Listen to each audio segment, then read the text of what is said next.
Olá, meu nome é Milene Brandão.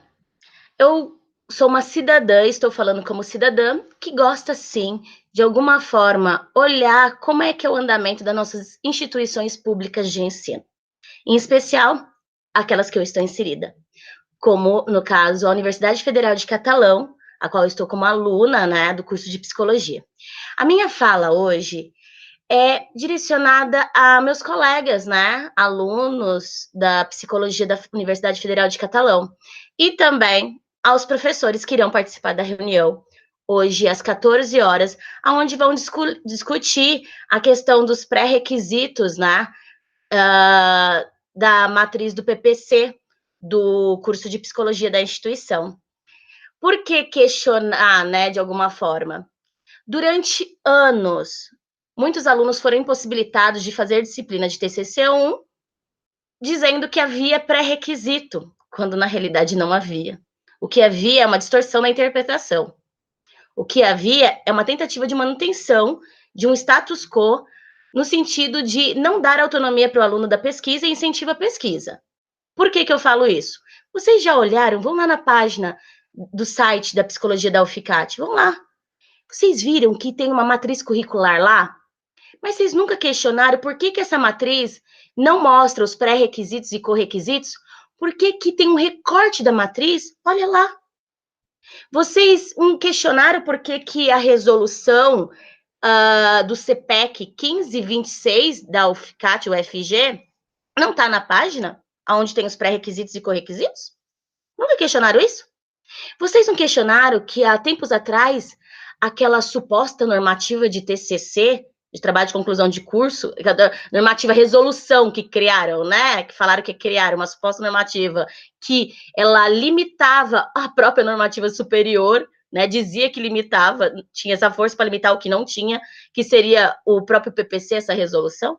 Vocês não olharam que tiraram?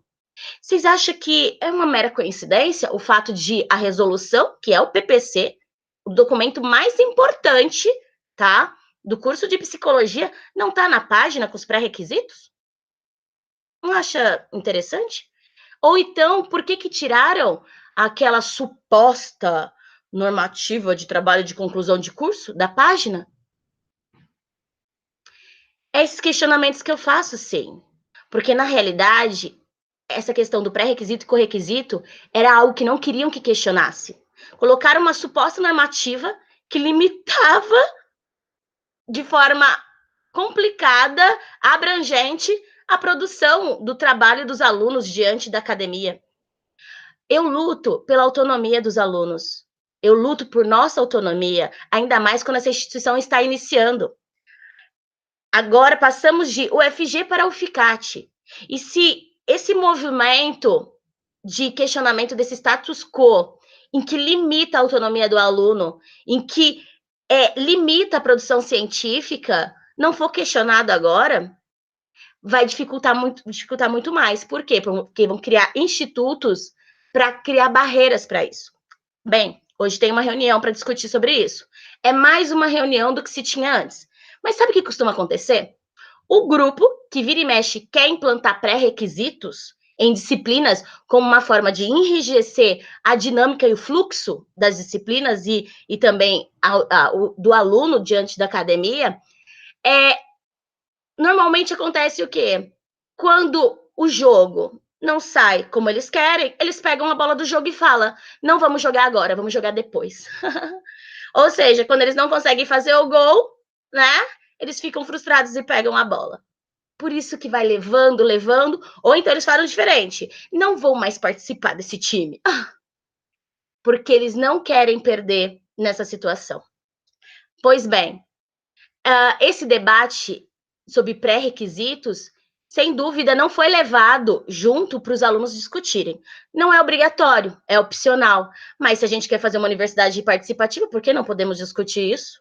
Colocam-se sujeitos representativos, uma minoria que fica muito mais fácil realizar uma influência, uma forma de dominação sobre eles, quando eles não obedecem ou não querem atender a demanda daquele grupo que quer enrijecer esse documento. Como? Tirando um pontinho, por exemplo. Ai, não foi suficiente. A ideia é dizer que não estão preparados para a pesquisa. A ideia não é fazer o acompanhamento dos alunos para a pesquisa. Você já se sentiu, por exemplo, de que parece que tudo que você faz em relação a esse trabalho de pesquisa parece que nunca está suficiente e você pede ajuda para um, para outro professor e ai, tá muito cheio de alunos, não tem como. E a sensação é de que parece que você nunca vai sair do lugar. Você não acha estranho? Não, sinceridade, que o TCC1 é feito no nono, em regra, é sugestão de fluxo, tá escrito sugestão, tá? E não tem pré-requisito, tá? TCC1. Olha lá na tabelinha, não só na tabelinha, como tem um parágrafo específico sobre isso. TCC2 que tem pré-requisito. O 1 não tem. Olha lá, a tabela mais um parágrafo específico sobre pré-requisitos, tá? Não tem. Aí eles pegam uma linha, eles pegam uma linha que diz que é feito no nono e no 10º, dizendo que só pode, interpretando como que só pode ser no nono e do 10º, na realidade não isso. Mas você não acha estranho, olha só, você não acha estranho que se o TCC1 ele fala sobre normas e técnicas para a produção de trabalho científico e elaboração do TCC, porque a defesa é feita no TCC2, tá? E o TCC que eu tô falando com vocês é um artigo. Você não acha estranho que é só no nono? Porque se vocês forem olhar, o aluno, às vezes, em regra, ele pode sair da academia da graduação e entrar no mestrado. Mas para você fazer um projeto para mestrado, você demanda tempo e você tem que saber dessas normativas. Eu jogo bem pro finalzinho, entendeu? Para ele elaborar, ele saber dessas, em regra, saber dessas informações. Não é só saber, é também defender. Ou seja, ter um aval dizendo, você sabe, diante de um grupo, de um professores, onde falam, parabéns, mas só é permitido fazer isso bem no finalzinho. Ou seja, ele não teria aquele tempo de elaborar, tentar adiantar para elaborar e entrar no mestrado. Ah, mas por que mestrado? Uai, tem alunos que querem fazer, por que, que não pode ser feito? Por que, que não podemos incentivar esses alunos a ter produções melhores ou maiores ou iguais a gente? Por que não? Jesus não já dizia isso para os conservadores? Façam obras maiores do que a gente, quem é conservador ali? Então, por que não? Por que enrijecer? Né? Bem, eu conheço outras instituições que você pode fazer o TCC em qualquer momento, tá? Então, não tem pré-requisito, como ali em regra não tem pré-requisito, né? Mas como os alunos não pesquisam essa normativa e não tem de forma explícita no site, as pessoas não vêm, né? E nem orientam para isso. Bem, a reunião vai ser realizada agora. O grupo que quer manter o status quo vai querer encher de pré-requisito algumas disciplinas, enquanto o grupo reformista tende a fazer o quê? Pegar esse movimento que já as universidades federais já estão tendo, de quebra de pré-requisitos e maior autonomia na escolha dinâmica da realidade. Por que eu falo de incentivo à pesquisa? O TCC... tem outras formas de incentivo à pesquisa? Tem, como, por exemplo, qual que é? Aquela iniciação científica, mas não tem vaga para todo mundo, né? Olha que bonitinho. Não tem. E precisa de uma boa vontade de alguns professores para poder estar introduzindo. E outra questão, essas normativas de trabalho de produção de artigo, elas já são vira e mexe cobradas, os professores estão cobrando em disciplinas anteriores. Vocês já fizeram algum artigo em algumas disciplinas? Artigo, o professor pediu um artigo científico para você, como trabalho, em algumas disciplinas anteriores? Já? Bem, eu já fiz vários artigos como aluna para disciplina, mas falaram que eu não posso fazer um artigo para essa disciplina de TCC1. Mas a gente faz, né? As normativas que ensinam como faz o artigo tá no nono, mas cobram da gente lá atrás. Vocês não acham estranho? Não, realmente, será que só eu acho estranho isso? Porque eu não tô acreditando. Pessoal, vira e mexe também vão tentar patologizar movimentos reformistas, dizendo que eles são opositores, que tem transtorno opositor, porque é isso que fez a psiquiatria tradicional. Porque a ideia é pegar o pessoal que busca mudança, questiona as mudanças e, de alguma forma, estigmatizar eles. Então, as pessoas ficam com medo de ser estigmatizada. Ou seja, a manutenção do status quo ocorre também por meio de medo e dominação. O medo também ocorre por quê? Porque vira e mexe as pessoas, os alunos, não conhecem as normativas e eles não deixam de forma explícita. E só fala, tem isso, não sabe interpretar, não sabe com quem recorrer. O PPC, ele fala sobre a autonomia do aluno. O movimento das universidades federais estão indo com tendência a quebras de pré-requisitos.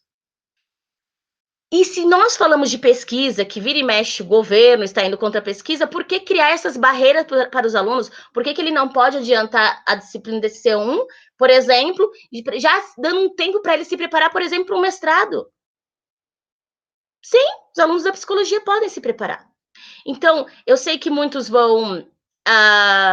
não vão focar no conteúdo, vão estar mais preocupados em focar na forma, na forma que está falando, como está falando. Por quê? Porque a ideia mesmo não é analisar o que está sendo exposto, né? O conteúdo em si, de algumas pessoas, tá? Então, é assim, você como aluno, Milene, o que eu posso fazer? Uai, entre em contato com seus professores, fala a tua opinião, entre em contato com os representantes de turma. E outra questão que a gente pode fazer, e eu pretendo fazer, essa reunião de hoje vai ser gravada. Por quê? Porque é uma reunião pública. Vamos olhar quais as posições dos professores em relação a isso. Aliás, eu já vou dizendo, eu vou dar ampla divulgação dessas falas dessa reunião pública. Como é que está a dinâmica desse movimento reformador e também que dá base à consolidação da psicologia como FICAT, não mais como FG. Um abraço e espero que alguns professores se manifestem durante a reunião, lutando pela autonomia dos alunos, sim, e pelo incentivo à produção científica, ao trabalho científico. Se vocês estão com falta de professores para dar essa orientação, nós, alunos, não temos culpa disso. Quem tem culpa é o governo. Vão bater no governo e não na gente.